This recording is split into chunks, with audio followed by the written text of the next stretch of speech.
Architect की book से आपका इनकम फ्रॉम सैलरी चैप्टर। ठीक, बहुत अच्छा क्वेश्चन है और अलग इसलिए करवा रहा है क्वेश्चन में क्योंकि आपको इसमें वो पार्ट टाइम की जॉब कर रहा है। तो ऐसा पहला क्वेश्चन आ रहा है कि कोई एसएससी जो है वो पार्ट टाइम की जॉब करता है, अगर वो एक टाइम में एक से ज्यादा सैलरी ले रहा है तब आप उस क्वेश्चन को कैसे सॉल्व करेंगे। ठीक, ये है कंप्यूटेशन ऑफ टैक्सेबल सैलरी,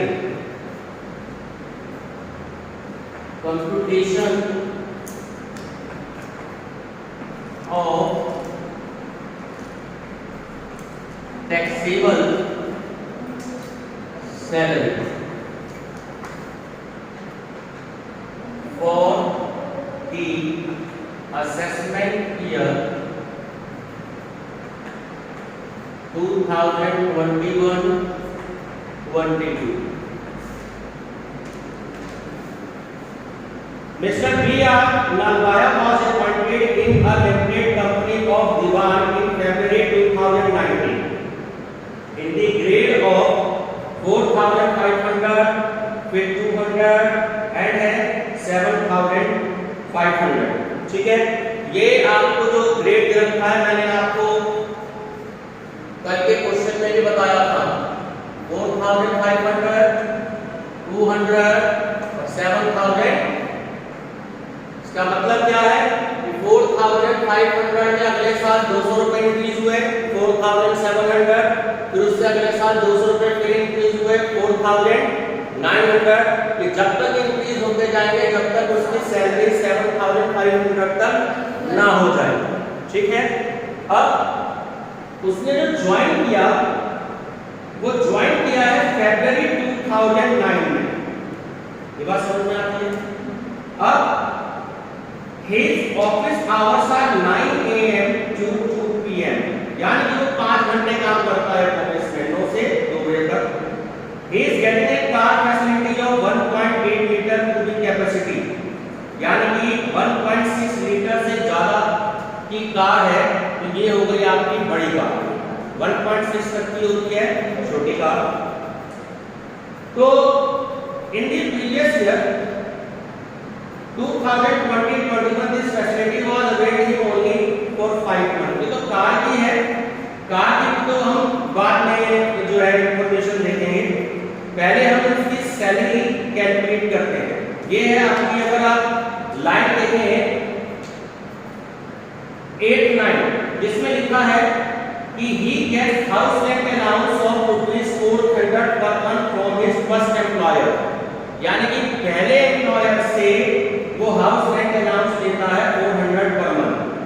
ठीक है, अब दूसरा एम्प्लॉयर भी है, उसके बाद एक लाइन बाद देखिएगा he also provided a rent free accommodation from his part time employer, वो पार्ट टाइम जॉब भी करते हैं और उसका जो रेंट है 3,400 पर मंथ है, is paid by employer. The part-time employer paid employment tax ₹300 on behalf of Mr. Nalwaya, यानी कि अब दो सैलरी हो गई, एक सैलरी हो गई उसकी फर्स्ट एम्प्लॉयर से और एक सैलरी हो गई उसकी पार्ट टाइम से। तो यहाँ पर कैलकुलेशन अलग अलग होगी। तो सबसे पहले आप सैलरी कैलकुलेट करेंगे, सैलरी फ्रॉम फर्स्ट एम्प्लॉयर। अब मिस्टेक कहां होती है वो आप समझें। तो सबसे पहले आपको सैलरी कैलकुलेट करनी है। तो उसने जॉब ज्वाइन की वो फरवरी 2019 में करी। ठीक है, तो अगर आप 2019 की उसकी सैलरी देखें तो वो कितनी थी 4,500। 2020 में उसकी सैलरी कितनी हो गई 4,700 और 2021 में उसकी सैलरी कितनी हो गई 4,900। ये बात समझ में आ रही है। ये वाली जो उसकी सैलरी थी ये थी 2018-19 की। ठीक, ये वाली उसकी सैलरी थी 2019-20 की और ये वाली उसकी सैलरी थी 2020-21 की। ये बात क्लियर है। अब हमें सैलरी कैलकुलेट करनी है। मैंने सभी चीज क्या बताया था कल आपको, कितने मंथ से तो मैं 2 से मल्टीप्लाई करूं। मल्टीप्लाई बाय 2, और कितने से मैं 10 मंथ से मल्टीप्लाई करूं? फरवरी और मार्च की सैलरी होगी ना 2 महीने की, उसके बाद अगला असेसमेंट आपका ईयर शुरू हो गया, फाइनेंशियल ईयर शुरू हो गया, तो कितने से मल्टीप्लाई करूं? कल मैंने ये बताया था कि जो सबसे लास्ट सैलरी होगी उसकी मल्टीप्लिकेशन उससे होती है जब से उसने जॉब को ज्वाइन किया है। अब तीसरी बार ये बताऊंगा, ये बात समझ में आ गई? जब से उसने जॉब कब से ज्वाइन करी? फरवरी से। फरवरी और मार्च 2 महीने बैठने, लास्ट सैलरी क्या है? तो जो लास्ट सैलरी होती है उसकी मल्टीप्लिकेशन आप उतने मंथ के साथ करेंगे जब से उसने ज्वाइन किया है। ये बात समझ में आती है? अब पिछले 10 महीने की सैलरी कितनी हो गई? 4700। ठीक, अब आप मल्टीप्लाई करके बताएं क्या क्या है। इधर आ गए आपके पास 47,000, इधर आ गए 9,800। बोलो टोटल क्या आया? 56,800। तो इतनी तो उसने अभी वो सैलरी जो है वो पहले एम्प्लॉयर से ली है। ठीक, चलिए अब आगे बात करते हैं। अब बात कर रहे हैं वो हाउस रेंट अलाउंस की। अभी हम बात देखते हैं कि हाउस रेंट अलाउंस उसको कितना मिल रहा है राशि जी? 400 पर मंथ। 400 पर मंथ मिल रहा है। अब ध्यान से समझ लीजिएगा, जब तक क्वेश्चन में रेंट पेड की सिचुएशन नहीं होती तब तक आपको वर्किंग नोट कैलकुलेट करने की कोई जरूरत नहीं है। इस क्वेश्चन में ये कहीं भी नहीं लिखा अदर क्वेश्चंस की तरह कि वो इतना जो रेंट जो है वो पेड कर रहा है। कहीं लिखा? कहीं नहीं लिखा। तो सीधे लिखा है कि 400 पर मंथ जो है उसको हाउस रेंट अलाउंस मिल रहा है। ठीक है, 7th लाइन में ही gets house rent allowance of ₹400 per month for his first employer. ये बात समझ में आती है? तो वर्किंग नोट्स की कोई जरूरत नहीं है। तो 400 को सीधे सीधे 12 से मल्टीप्लाई कर दीजिए, 4,800 आपकी सैलरी आ गई। ये है। चलिए अब value of car, value of car. हाँ विशुदा जी, कितने रुपए बताए थे बड़ी कार के? इतना समय नहीं है, ये चीजें याद रखनी पड़ेंगी। कितना बताया था राजी?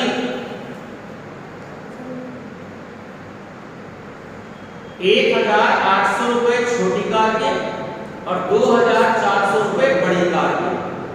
1.6 क्यूबिक कैपेसिटी यानी कि सीसी तक की छोटी कार होती है और 1.6 से ज्यादा की दे रहा हो वो बड़ी कार होती है। यहाँ पर क्वेश्चन में 1.8 लीटर क्यूबिक कैपेसिटी दी है, ये बड़ी कार हो गई। बड़ी कार के लिए 2,400 रुपए ये आपको याद रखना पड़ेगा। ठीक है। अब क्वेश्चन में साफ कहा है उसने कि उसकी फैसिलिटी जो है 4 टाइम में कि केवल 5 महीने के लिए फैसिलिटी दी है उसके एम्प्लॉयर ने। ये बात ध्यान रखना, केवल 5 से मल्टीप्लाई करेंगे हम। 12,000। कितने? 12,000। 12,000। बच्चे जल्दी जल्दी में 5 से मल्टीप्लाई कर देते हैं। यहाँ तक की बात समझ में आती है? अब इसका मुझे टोटल बताइए। 73600। ये आ गई आपकी ग्रॉस सैलरी। फर्स्ट जो एम्प्लॉयर था उससे कितनी उसको ग्रॉस सैलरी मिली। ठीक है, अब हम बात करेंगे salary from part time employer. Part time employer से इस असेसी ने मिस्टर नालमाया ने कितना अमाउंट रिसीव किया। अब देखिए क्वेश्चन की 6th line, where he gets, या 5th लाइन पढ़िएगा 6th line, mister Nalmaya is also in part time job during 4 p.m. to 7 p.m. for where he gets lump sum salary. lump sum salary का मतलब समझे, इकट्ठा amount, एक मुश्त amount, उसमें ना तो कोई डीए शामिल है ना कोई अलाउंस शामिल है, सिर्फ 15,000 रुपए सैलरी के दिए जाते हैं, डीए डीएनएस में कुछ भी नहीं है। तो बात क्लियर हो गई। तो 15,000 रुपए मिल रहे हैं उसको, सीधी सीधी सी बात है। बच्चे पर मंथ से मल्टीप्लाई करते हैं तो गलती हो जाती है, ध्यान रखिएगा। लंप सम 15,000 रुपए मिलते हैं उसको अपने पार्ट टाइम एम्प्लॉयर से। ठीक है राजा जी। अब आगे क्या कह रहा है, value of rent free house, उसने आपको ये वैल्यू दे रखी है कि एट 500 पर month as car allowance, car दे रखी है उसने। He is also provided a rent-free accommodation from his part-time employer whose rent rupees 3,400 per month is paid by employer. अब ये जो अमाउंट है आपको इसमें यहाँ वर्किंग नोट करना पड़ेगा, ठीक। और वर्किंग नोट जो है इशिका जी बताएंगे कैसे करेंगे। Value of rent free house 5-6 question में करा चुका हूं, अगर एक मैं कहूं कि अपने आप से सॉल्व कर दीजिए तो शायद सॉल्व कर पाए। क्या प्रोसीजर बता रहा था पहले मुझे बताओ।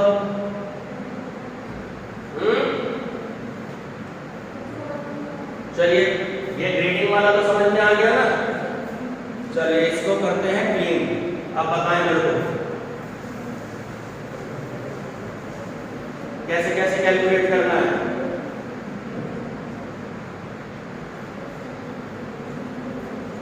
सैलरी आपको कैलकुलेट करनी है, तो सैलरी तो पहली बात तो हमने ये कैलकुलेट कर रखी है 73,600 रुपए। ये वाली बात समझ में आती है। एक तो 56,800 रुपए हो गए, एक 56,800 के साथ ये ध्यान रखना एचआरए कभी भी शामिल नहीं होता। 56,800 रुपए तो आपके ये हो गए, ये बात क्लियर है। उसके बाद 15,000 रुपए आपके ये हो गए, 15,000 रुपए आपके सैलरी के हो गए, ठीक है। और 4,800 रुपए ये यहाँ पे ऐड कर दीजिए एचआरए के। ये बताना चाह रहा था मैं, कार कभी शामिल नहीं करते, एचआरए बोल लिया था। कार जो है कभी भी सैलरी में शामिल नहीं करते, इस बात का आपको ध्यान रखना है, ठीक। तो बताइए कितना टोटल हो गया इसका।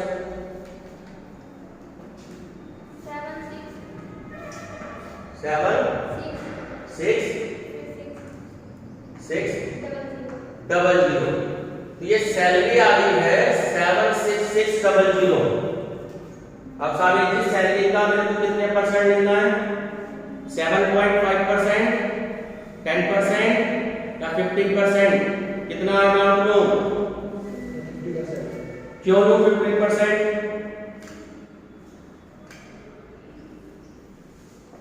क्या रीजन है 15% लेने का। क्वेश्चन में साफ लिखा हुआ है कि whose rent 3,400 per month is paid by employer, यानी कि एम्प्लॉयर, इसको अंडरलाइन कर लीजिएगा, एम्प्लॉयर दे रहा है 3,400 रुपए पर मंथ। बात समझ में आई, यानी कि वो मकान एम्प्लॉयर का या कंपनी का नहीं है, इसलिए 15% हम ले रहे हैं। 15% ऑफ सैलरी, बताइए कितनी आई। 11,490। 11,490। और रेंट पेड कर रहा है वो 3,400 per month. Rent paid 3,400 per month को 12 से मल्टीप्लाई कर लीजिए, 40,800। तो क्या अमाउंट लेते हैं, विच एवर इज लेस। तो क्या अमाउंट है दोनों में लेस, 11,400, ये वाली बात क्लियर हो गई? Yes, sir. तो 11,490 जो है ये आपकी वैल्यू आ गई रेंट फ्री हाउस की। ठीक, वर्किंग नोट्स जब तक नहीं होगा तब तक क्वेश्चन सही नहीं होगा।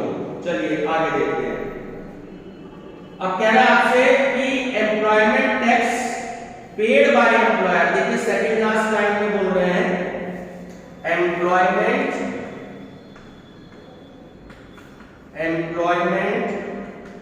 Tax paid by employer. कल मैंने आपको ये चीज बताई थी कि एम्प्लॉयर जो है जब टैक्स पेड करता है तो आप उसको क्वेश्चन में शामिल करेंगे, क्योंकि जिम्मेदारी असेसी की है। भाई मेरा टैक्स तो मैं पे करूंगा ना, अगर मेरे बदले में भगवती कॉलेज अगर पे करेगा तो मैं सैलरी में शामिल करूंगा। ठीक, तो 300 रुपए आपको दे रखे हैं क्वेश्चन में, तो 300 रुपए यहाँ ले लीजिए। अब इसका टोटल बताएं। 26,790। तो 26,790 ये आपकी दूसरी ग्रॉस सैलरी आ गई, ये आपकी दूसरी ग्रॉस सैलरी आ गई। बात समझ में आई? एक ग्रॉस सैलरी जो ये वाली थी ये आपकी फर्स्ट एम्प्लॉयर की थी, और ये वाली आपकी पार्ट टाइम एम्प्लॉयर, ये सेकंड एम्प्लॉयर की आ गई। यहां तक बात समझ में आती है? हाँ, यहां तक नोट हो गया है? चलिए नीचे भी क्वेश्चन हो रहा है इसमें नीचे, इसके बाद आपको बताता हूं कि आप कैसे करेंगे। आप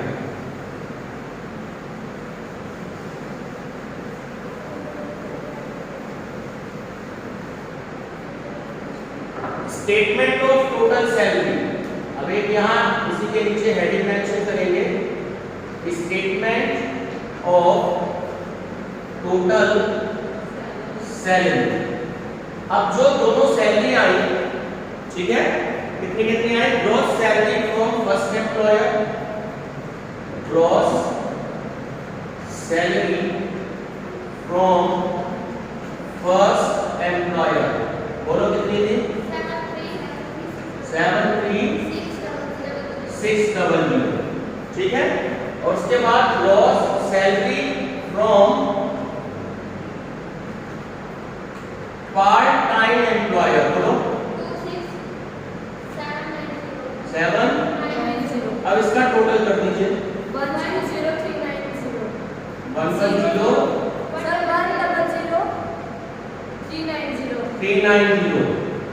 ये जो आपकी सैलरी आ गई, ये आ गई आपकी टोटल ग्रॉस सैलरी। क्या आ गई? टोटल ग्रॉस सैलरी, ध्यान रखिएगा। अब हम इसमें से अपनी जो स्टैंडर्ड डिडक्शन होती है वो आपको माइनस करनी है। ठीक, लेस डिडक्शन अंडर सेक्शन 16। पहली क्या होती है? Standard deduction. स्टैंडर्ड डिडक्शन कितनी आ गई? मैक्सिमम 50,000। ठीक है, और दूसरा employment tax, professional tax, employment tax और एंटरटेनमेंट अलाउंस। एंटरटेनमेंट नहीं है, ठीक है, तो दूसरा एम्प्लॉयमेंट टैक्स यहां पर दे रखा है, ये दे रखे हैं आपके 300 रुपए।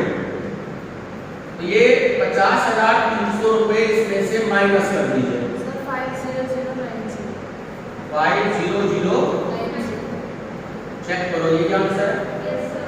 तो ये आपकी आ गई टैक्सेबल सैलरी। टैक्सेबल सैलरी बहुत ही अच्छा और बहुत इंपॉर्टेंट क्वेश्चन है, इसे जरूर कर लीजिएगा। ठीक, अब एक चीज मैं आपको ये बता दूं, ये बात ध्यान रखना, ये जो सेकंड एम्प्लॉयर ने जो कार की वैल्यू दी थी, नोट लिख लीजिएगा, इसका नोट लिख लीजिएगा। Car allowance from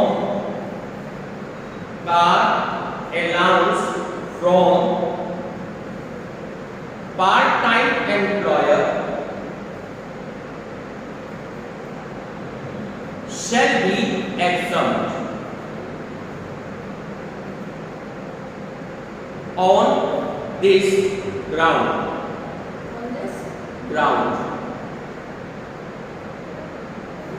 that it has been spent for official duties, ठीक है, ध्यान रखिएगा। क्वेश्चन में साफ क्लियर आपको कहा है, ठीक है।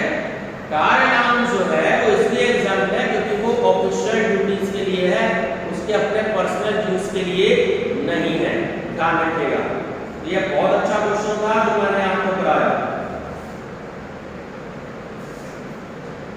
चलिए क्वेश्चन नंबर 28, ये भी बहुत बढ़िया क्वेश्चन है। 3-4 चीजें इसमें भी हैं, जो नई चीजें आ गई हैं वो मैं आपको कराऊंगा। इसमें 3-4 नई चीजें क्या आएंगी, जैसे इस क्वेश्चन में नई चीज थी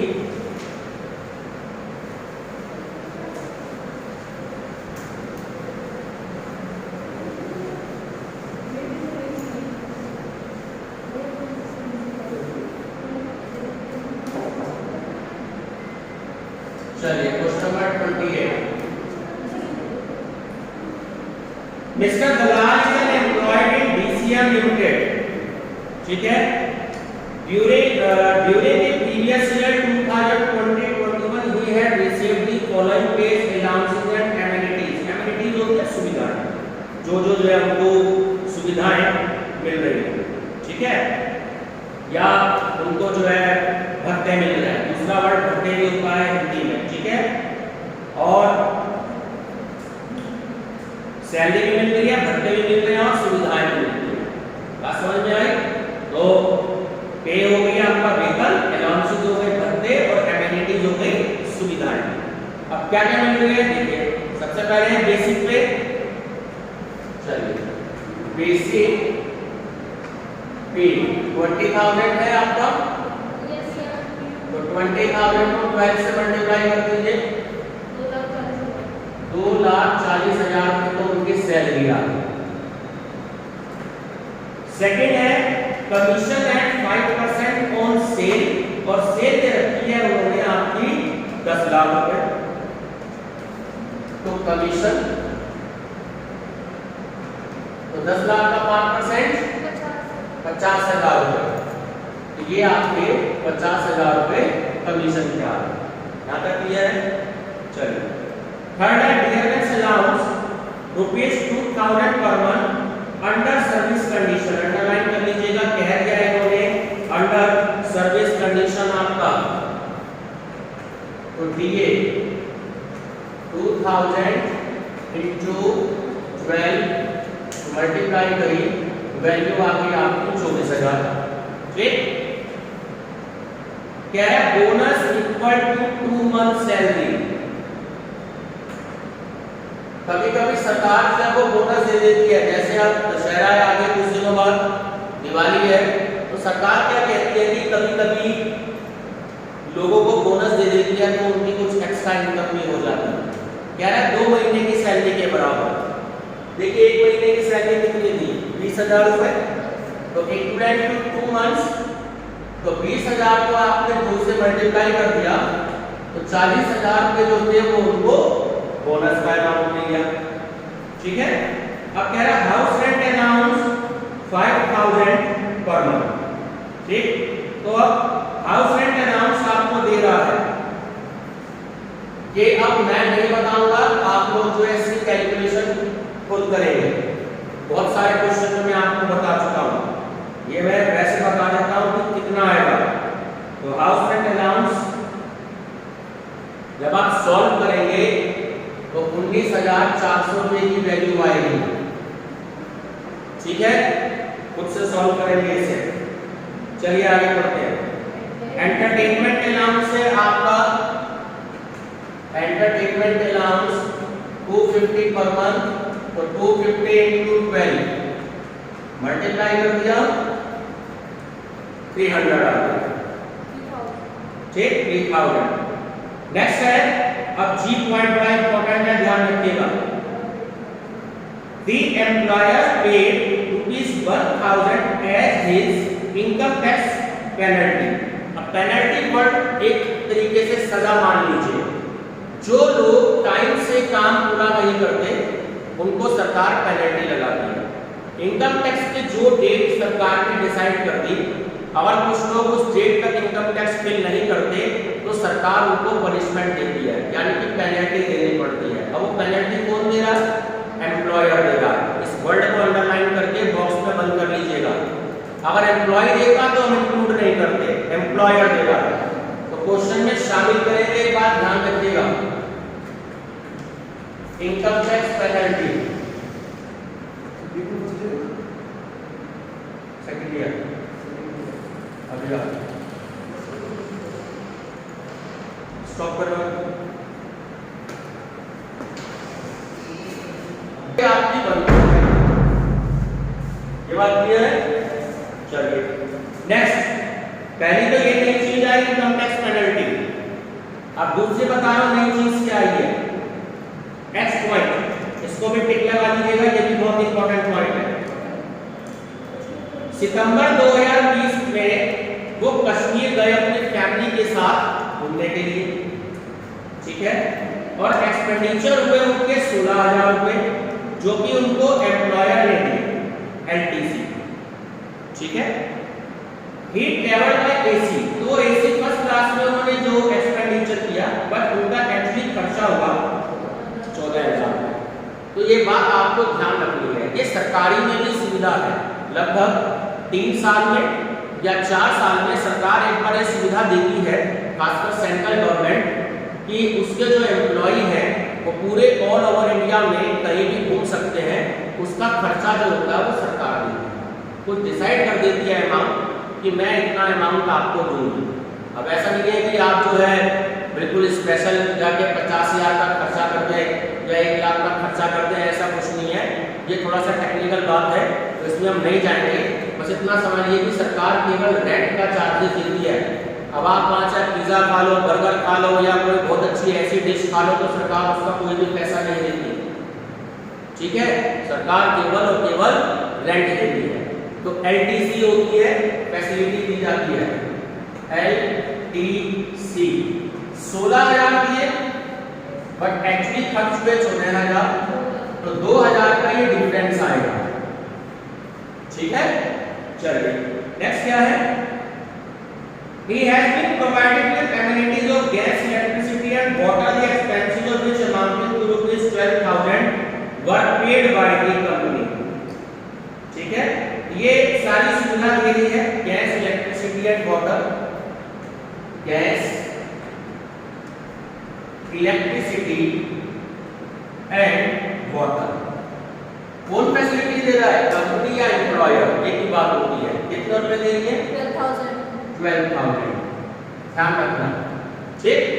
चलिए नेक्स्ट पॉइंट है, he has given a washing machine of ₹9,000 in gift by his employer, ठीक है।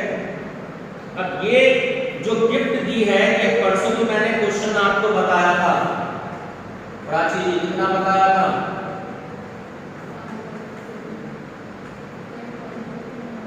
कितने तक का एग्जाम है गिफ्ट जी? ये तीसरी नई चीज है इसमें, 5,000 रुपए तक से एग्जाम होता है। 5,000 से कम का है तो हम क्वेश्चन में शामिल नहीं करेंगे, लेकिन ये 5,000 से ज्यादा का है तो 9,000 में से 5,000 रुपए आपको याद रखने पड़ेंगे और माइनस कर देंगे, तो अमाउंट कितना आ गया? 4,000 रुपए। ये तीसरी नई चीज है इस क्वेश्चन में, ठीक है।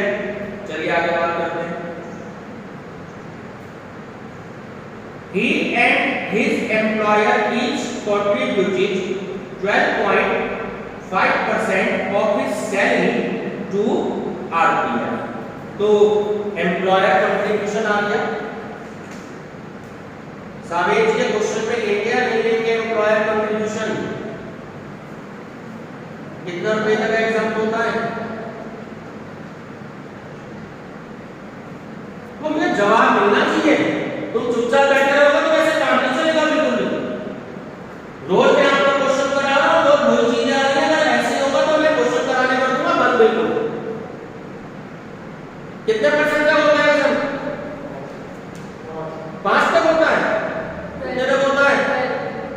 12 में होता है। सारी चीजें जो पूछना हो उसी में कुछ भी नहीं बता पा रहे, बिल्कुल घर पे जाके देखते नहीं होगा बिल्कुल भी, ऐसे काम नहीं चलेगा बिल्कुल भी। पढ़ना है तो ढंग से पढ़ लो, घर में जाके क्वेश्चन को स्टडी किया करो कि कितना है उसमें। 5-6 बार क्वेश्चन में आ चुका है ये। सैलरी बोली है उसमें आपको कितना अमाउंट आएगा, 12% तक एग्जाम होता है। ये बात आपको ध्यान रखनी है, एक्सिस ऑफ 12% सैलरी, और क्वेश्चन में आपको कितना रखना है 12.5, तो 5% आपको ऑफ सैलरी पे बोल रहा है कराची। कितना परसेंट आया, 0.5%।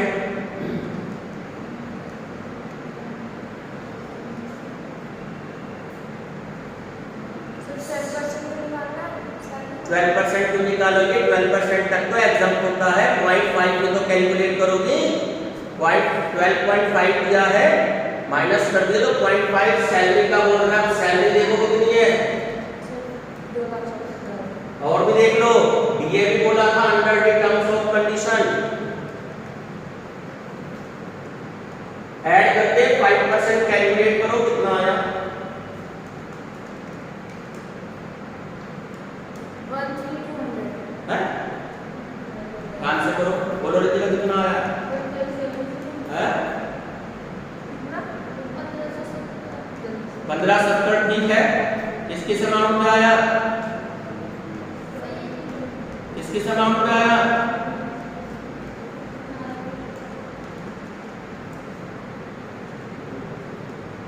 इसको ऐड किया, जी सर। कितना अमाउंट आया, सर 2,64,000। 2,64,000। बोनस भी दे रखा है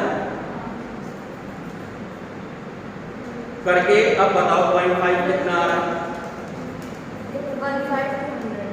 15,200। 200 15,200।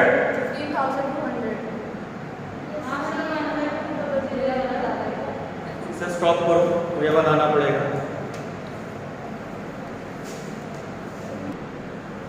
तो 2,40,000 सैलरी उसने बोली है, कमीशन आपको दे रखा है 50,000,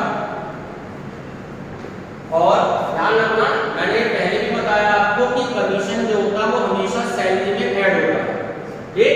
और बोनस अगर under the terms of condition दिया है तो add, sorry DA under the terms of condition दिया है तो ऐड होगा, नहीं दिया तो नहीं ऐड होगा। ये आपका आ गया 24,000, ये आपकी सैलरी होगी।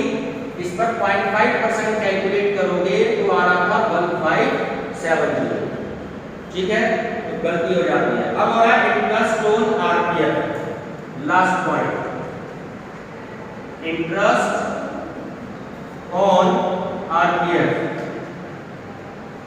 ये आपको क्वेश्चन में दे रखा है 11%, कितना 11%। तो मैं आपको यह सॉल्व करके बता देता हूं। ये वैसे सॉल्व करने की चीजें है नहीं है, मैं आपको कई क्वेश्चन में बता चुका हूं। ये 22,000 आपको दे रहा है, 9.5 तक एग्जाम होता है, 11% आपको क्वेश्चन में दिया है। सॉल्व करो, क्या अमाउंट आया। ये सारी चीज शिकारी है, पता होना चाहिए, कल को मैं पूछूंगा फिर से, ठीक है। बोलो क्या अमाउंट आया, 19,000। 19,000। 22,000 दिया है, 9.5 से हमेशा मल्टीप्लिकेशन होगी क्योंकि एग्जाम होता है। जितने परसेंट क्वेश्चन में गिवन हो उससे डिवाइड कर दो, तो 19,000 पे आ गए। अब आप 22,000 में से 19,000 पे माइनस कर देंगे, 3,000 रुपए आ गए, तो 3,000 रुपए आपने यहाँ ऐड कर लिए। चलिए अब नंबर बताइए, ग्रॉस सैलरी कितनी है, ग्रॉस सैलरी कितनी, 3,9,9,970, ठीक है। 9,9,970, ठीक है। तो 9,9,970 आपका अमाउंट आया। अब स्टैंडर्ड डिडक्शन सिर्फ इसने के की है आपकी 50,000 रुपए की, तो वो माइनस कर दीजिएगा। Less standard deduction. 50,000 में माइनस करके देखो क्या आंसर आ रहा है। 349970 349970 आ रहा है आंसर। ये आपकी आ गई टैक्सेबल सैलरी। बहुत ही अच्छे दोनों क्वेश्चन थे, तो इन्हें घर पे देख लीजिएगा। चलिए बना चलिए बाकी क्वेश्चन जो है